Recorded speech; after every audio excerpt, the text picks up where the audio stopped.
All right, well, thanks for joining us for the ACE Your Interview webinar. I'm Christine Kelly, Director of Career Development at Claremont Graduate University, and I'm joined by Michael Sokoto, Assistant Director of the Career Development Office. Wonderful. And today, what we're giving you is just a really short preview of how to prepare effectively for an interview. There are other things that you can look at that we'll talk to about later in the webinar that will help you prepare much more effectively. This is just to give you an idea of what you're going to expect. So let's look at the topics we will cover for today. So our agenda is talking about the process, so employer and interviewee perspectives, what types of interviews you're going to have and can prepare for, and then also some strategies to help you prepare before and during and even after the interview. So all three of those parts are really important. So we'll kind of talk a little bit also about interview etiquette and that as well. So first topic. Tips to keep in mind as you're thinking about preparing for your interview. So here's some statistics to know that 33% of bosses know within the first 90 seconds of an interview whether or not they will hire you. So if you think, how is somebody going to make that decision that quickly? It happens based on how you present at the interview. Are you there on time? Do you look professional for the particular interview? Do you greet the person with a strong handshake, a nice smile? So quick judgments that people make about your character in a very short amount of time. So it's important to really give thought to that, and then to be nice to everybody that you greet before you actually meet the person interviewing you, because they will ask anybody else. If there's a department administrative assistant or somebody else that you have to come in contact with, they'll ask that person how they thought you were. So that's important to know.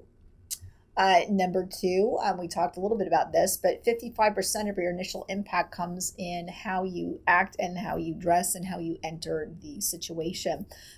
Interview dress used to be easier because you always had to dress in a suit and a tie. Even women, they used to in the 80s have stupid women ties. But anyway, now it's a little harder. But that's one of the questions that you can and should ask the person setting up the interview, is what the appropriate dress is. If you don't want to do that, my advice would be to drive to the location the day before the interview. Make sure you know how long it's going to take you, where it's going to be, and then watch how people are dressed as they're entering and exiting the building, and dressed a little nicer than that. And that would be a good way to know how people typically dress at that workplace. Also, there are a lot of nonverbal mistakes we hear about and things that can sideline, even if you have really effective answers, your chances. And so not having enough eye contact, not having a good handshake, and not having good body posture. So these are things that are hard to describe to you in a webinar, but if you want to come in, if you're concerned about your handshake, any one of us will shake your hand and let us know how you're doing on that. And body posture, I can show you a good effective way to sit in a seat so that you have good posture. And I know eye contact is sometimes a challenge, because if you come from somewhere other than the US, you might think that people in the US use way too much eye contact and it makes you uncomfortable. So that's something just to know, that in the US, we learn that people who don't look at you aren't being honest, or that they're not very confident in their skills. And so it's important to understand the cultural conditions that you're going to be interviewing under when you're in the United States, and we can help with that as well. The most common question you will get is, tell me about yourself, which I think is also the hardest one to answer. And we'll talk a little bit more later about some strategies to answer that. And we also have a platform called Big Interview that has some tips on how to answer the tell me about yourself question. A common mistake that people make is failing to ask for the job. So at the end of the interview, before you leave, you can reinforce your commitment that you are really excited about the opportunity and the job seems like a good fit and you're looking forward to an offer coming from them. That's also something you should do by way of a thank you note. We hear a lot of times from recruiters that people don't write thank you notes after an interview. And yeah, that's poor form. So make sure you write a thank you note for it. And this is a big one, the most common mistake, little knowledge of the company. And even Michael and I have done mock interviews with people, and we'll ask them that question. And sometimes they look at us like a deer in the headlights. They don't know what to say. Yeah. And you have to know, and this is something that should be in your process actually as you're applying for a job. Do you want to work at that company? Do you agree with their philosophy, their approach? Is that somewhere you want to be?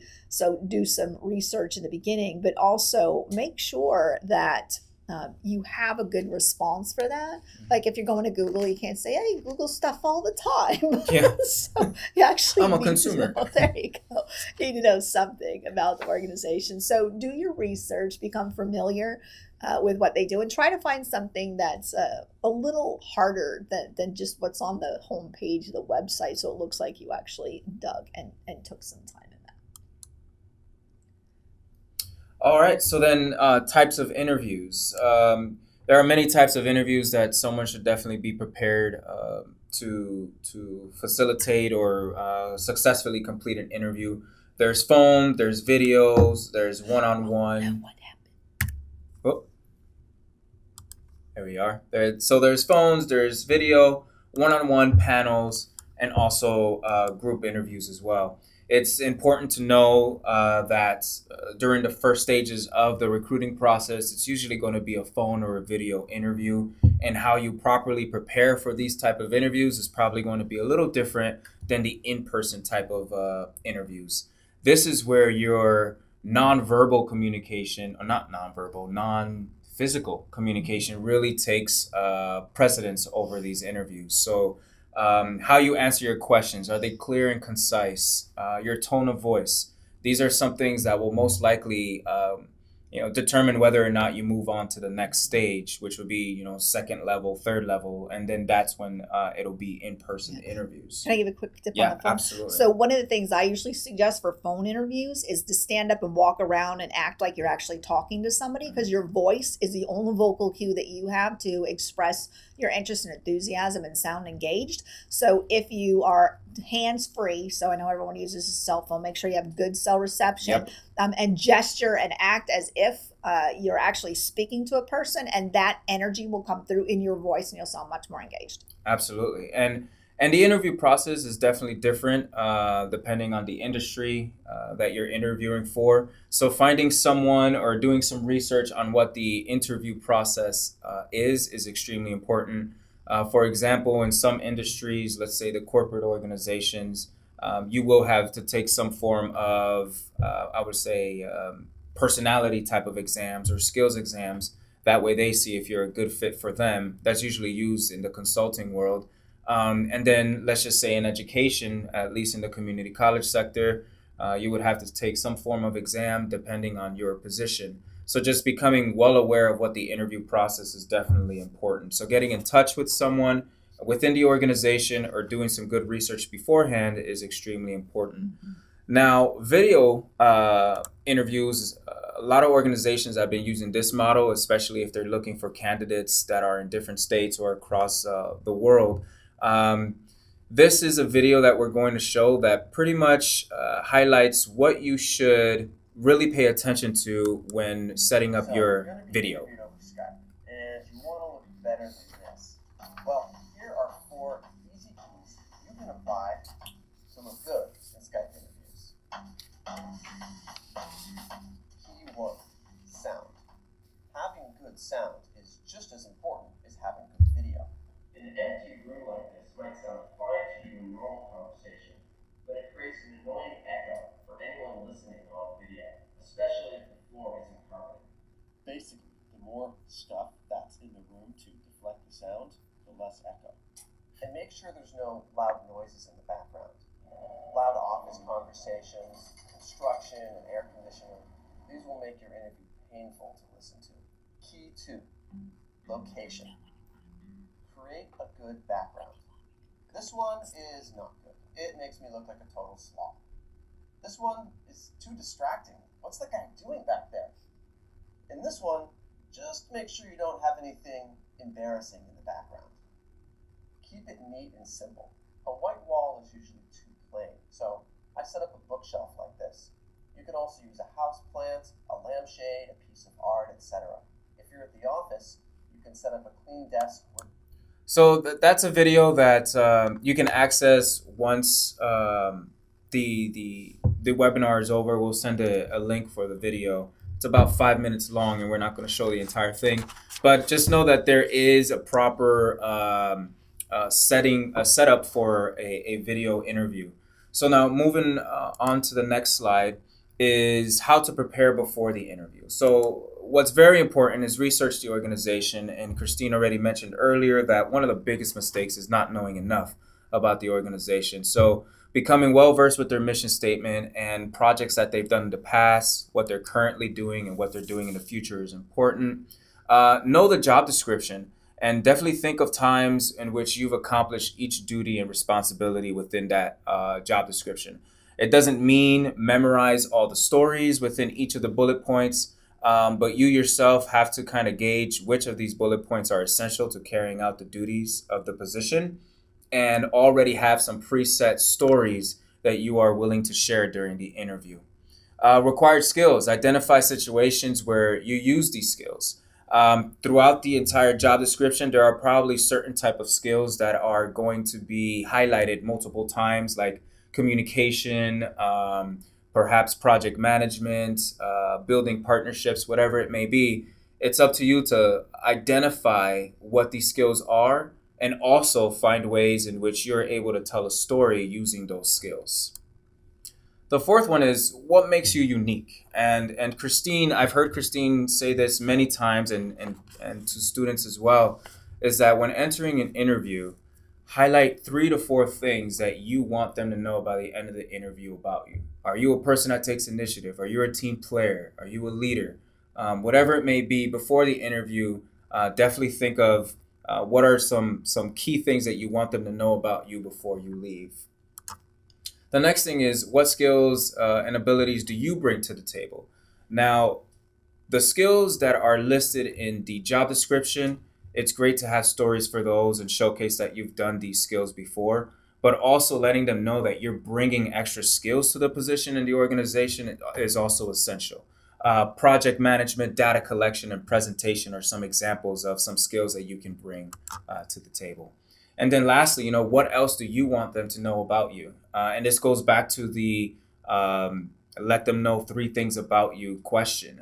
Not question, but I guess the purpose. What are the 3 things you want them to know? Oh, very important.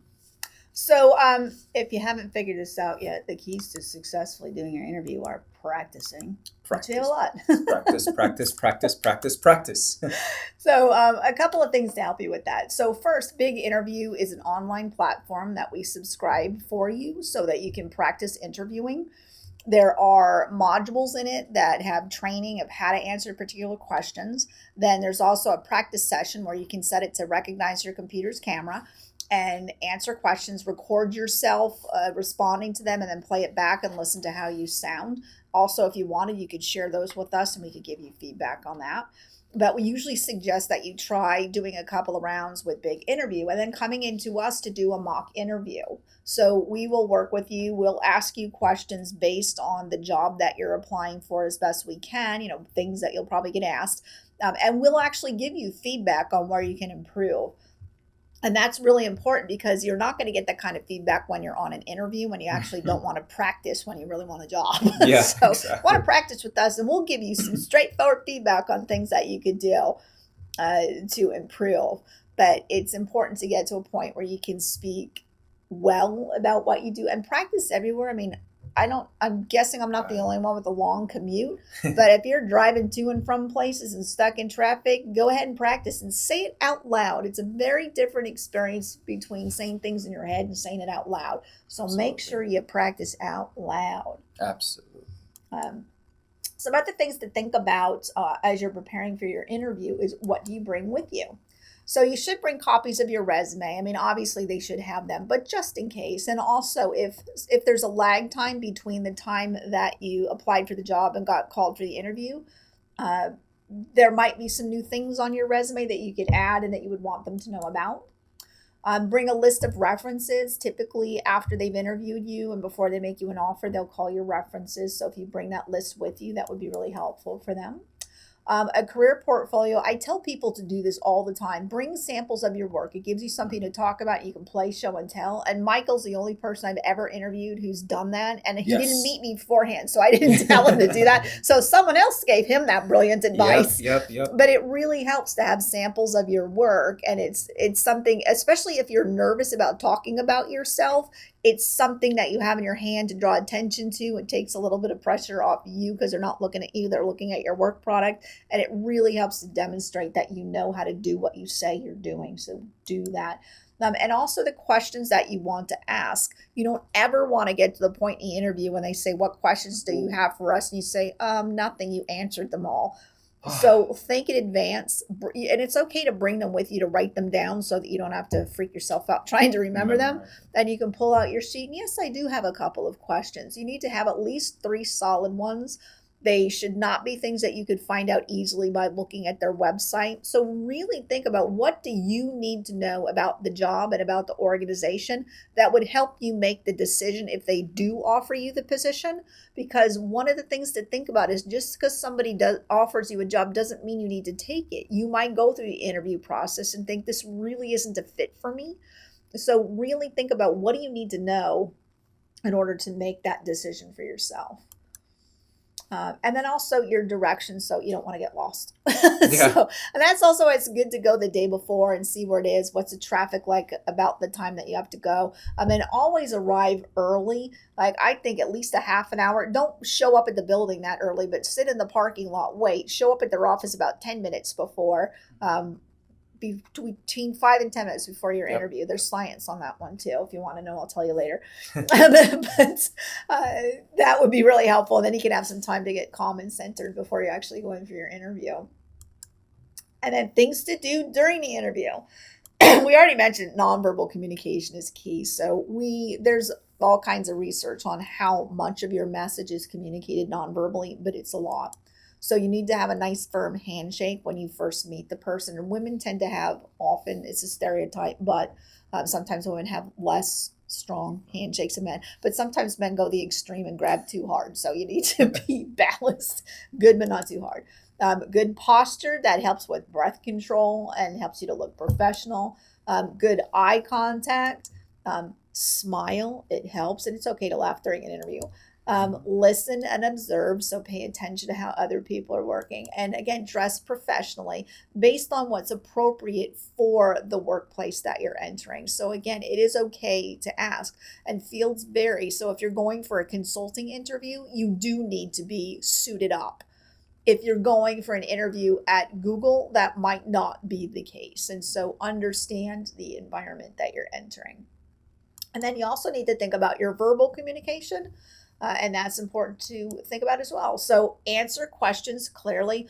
I always suggest to people to impose a structure on yourself. When someone asks you a question, like if they ask you a behavioral question, tell me about a time, excuse me, you experienced conflict with someone.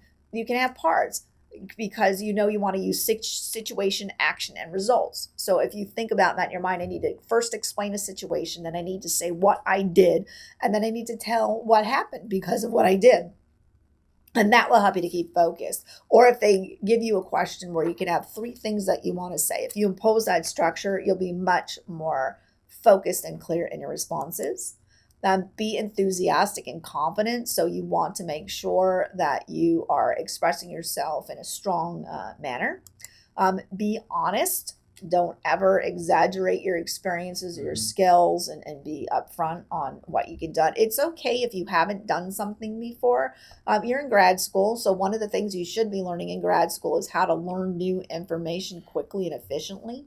So if they ask you about something that you don't know how to do, it's okay to say, I haven't done that before, but based on my experience of picking up new skills and learning new tasks, I know I can do that really quickly. And you could even give an example of something maybe that you've done in grad school that would show, I didn't know this before I came in, and with this many weeks, I was well versed in it.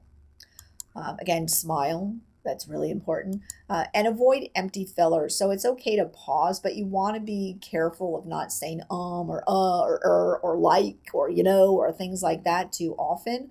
That's one of the advantages to coming in and doing a mock interview with us. If you have a lot of verbal fillers, we'll point that out to you so that you don't make that mistake during an interview, which isn't going to come off really well. Exactly. So let's look at So, questions to ask. or questions to expect within an expect, sorry. interview. Some common questions. Obviously, the first one, tell me about yourself. Christine already went over it earlier today. There are many ways that you can answer this question. You can also go on Big Interview and really get a good idea of how to properly answer that. They're not necessarily asking for your entire, career or life timeline. There is a model that we've created here. It's called like the VEST model, which is a word within the word of investment. V for values, E for experience, S for skills, and then T for translation. So when answering this question, it's always good to kind of state who you are as a person. So what you value, 2 or 3 things that you value, how these values have guided your experiences, either in your academic setting or in your workplace setting, and the skills that you've gained in academia or in your work experience, and then how all of that, the values, experience, and the skills translate over to the position or the organization that you're applying for. And then the next one is, what do you know about the company? If you don't know anything about the company, that's a good way to not get the job. So definitely go back to doing the research in the organization. Hopefully you did do the research before you even applied to the position, because as you're doing that research, you get to customize your resume and your cover letter as you're applying. So research of an organization should really be step one, even before you apply, but definitely know about the organization when you're sitting in front of them. The next one is, what interests you about the position? And this goes back to the values. It's not only the position, but it's probably also the organization. What you value and what the organization values probably coincides. So that's why you want to work within the organization. And it's also important to highlight the position itself, letting them know that you come equipped with these certain skills that would aid to you carrying out the duties and responsibilities of the position, but that you also look forward to learning new skills that this position is able to provide you. So then there's kind of a give and take. And then lastly is behavioral type questions. Tell me a time or give an example of when you dealt with conflict in the workplace, or when you spearheaded a project, or when you improved certain practices in the workplace or in an academic setting. This goes back to what we mentioned earlier, to just have some stories prepared ahead of time when it comes to these bullet points, because a lot of the times, a lot of these behavioral questions will be focused on these bullet points that are listed in your job description. Mm-hmm. So be prepared to answer all those behavioral questions. And just as Christine mentioned earlier, using the SAR method, the situation, action, and results, kind of keeps you in line of how you're going to answer these questions in a clear and concise manner without going in multiple avenues and routes and losing your train of thought. Mm-hmm. Excellent. All right. So questions that you can ask. So obviously you always want to have questions to ask about the people, position, workplace, anything research that you've done that you want to know a little bit more about. Maybe there's a project that they're working on that you want to delve into and show that you know some things about that. And so it's important to ask about that. For the position, how does a position contribute to the organization's mission would be a potential question. What are the challenges of working here and how might I overcome them? And again, don't take that these are the only questions to ask. I'm just giving you examples. To prove you've done your research, what could I do that would contribute to helping the department reach its goals? That's really good. Another excellent question. What can I do in my first 6 months that would define me as an excellent employee? So you can see what their expectations are. And if it's corporate, you might want to say first 90 days and hire it. They give you 6 months trial period. Other places you get 2 or 3 months. And then if they don't like you, they kick you. Yeah. Or what's the typical career path for someone in this role? And this might be a good question to ask. You don't want to ask, what are my opportunities for advancement before you've gotten a job? But this is the nice way to ask about opportunities for advancement without saying that just like that. So a career path would help you figure out if the organization does promote from within and how they nurture their employees. And so that would be a good way to ask that kind of question. It also showcases that you're interested in the organization as a whole, that you're not just there for a 1-2 year period, that you're there for pretty much the long haul, and that you would want to create a career within the organization. Yeah, and actually, speaking of that, that's another question that I've heard a lot of people getting asked is what's your 5-year plan? So be prepared to answer that question of what your 5-year plan is. And if your 5-year plan is not to work for them in 5 years, don't mention that. Don't mention it. So, it might be true, but there's some things you just don't say in an interview. Yeah. All right, so there are a few things you should do to effectively end the interview. One would be to reaffirm your interests and summarize the strengths that you bring to the position. Next would be determine next steps. And so if it's a phone interview you're doing, then you want to make sure that you know what the next phase is and how long it might be until they invite you for an in-person. And then if it's an in-person, how long might it be until they invite you or until they make an offer, or if there's another interview process after that. Sometimes there are multiples, and so there might be a couple of on-campus or on-site, interviews. Ask for business cards so that you can contact people afterwards, or at least get their contact information even if they don't have a business card. Express what a pleasure it was to interview with these folks. Remember that the people interviewing you, that's not their job. Their job is to do whatever it is they're hiring you to help out with. So they're taking time out of their schedule to interview you and want to know that you really appreciate that commitment. And also shake hands with everybody if that's possible. If it's a large panel interview, that might not be, and it might be kind of awkward, but try as best you can to make sure that you at least close off with people. And then I know we've mentioned this before, but definitely send thank you notes after the interview. It's essential that you do that. Employers do judge you based on that, and also how quickly. So you might want to send a snail mail one if you want for extra flourish, but definitely make sure that you send an email within 24 hours of having the interview. And there's a few things that you could do in that message too. So maybe there's something that you forgot that you really wanted to mention to them, and you could add that into your thank you note. Afterwards, you should also evaluate the interview for yourself. How do you think you did? Are there areas where you can improve? And just kind of do a debrief. And so you can even come in to us and talk to us about how you think it went and what things you maybe struggled with, so that we can help you prepare. And then also to be patient at this time. The average length of time it takes in doing an interview to getting an offer is 23 days. That's about 3 weeks. So sometimes it takes a lot longer than you think. So don't get discouraged. Sometimes things just take a long time. So we do hope that you will engage with us, and there's different ways that you can. So online, we have Big Interview, and that's the platform we talked to you about that you can help practice with. We do have a YouTube channel. We have a lot of videos on there and other webinars. We do have a blog where we write interesting things that you need to know about career development. And we have a Facebook. It's the Academic Professional Development Facebook page, where we post a lot of things on that, and Instagram. We also do in-person workshops, a lot of those with employers and other webinars. And we have a lot of events, and you can see all of those on Handshake. And here are our social media platforms. Yeah, so these are all of our social media platforms. It's good practice to definitely start following us on, at least on Facebook and on Instagram. We have a lot of interactive challenges that we facilitate through these social media platforms, and these challenges enter you into a raffle to potentially win a gift card. It's also when we bring employers on campus, you'll be the first one to know who's coming on campus. Our employer relations coordinator goes out and has many meetings with many different types of organizations, and every once in a while he will post which organizations he's meeting with and things like that. So definitely follow us on social media to get the latest and greatest of what not only our office is doing, the Career Development Office, but also the Preparing Future Faculty, the Writing and Rhetoric Center, and also Transdisciplinary Studies Department as well. Excellent. So thanks a lot for joining us, and we really hope to see you in our office really soon. We're over in the Burkle Building in Suite 130, so come by and say hi. Thanks. Thank you.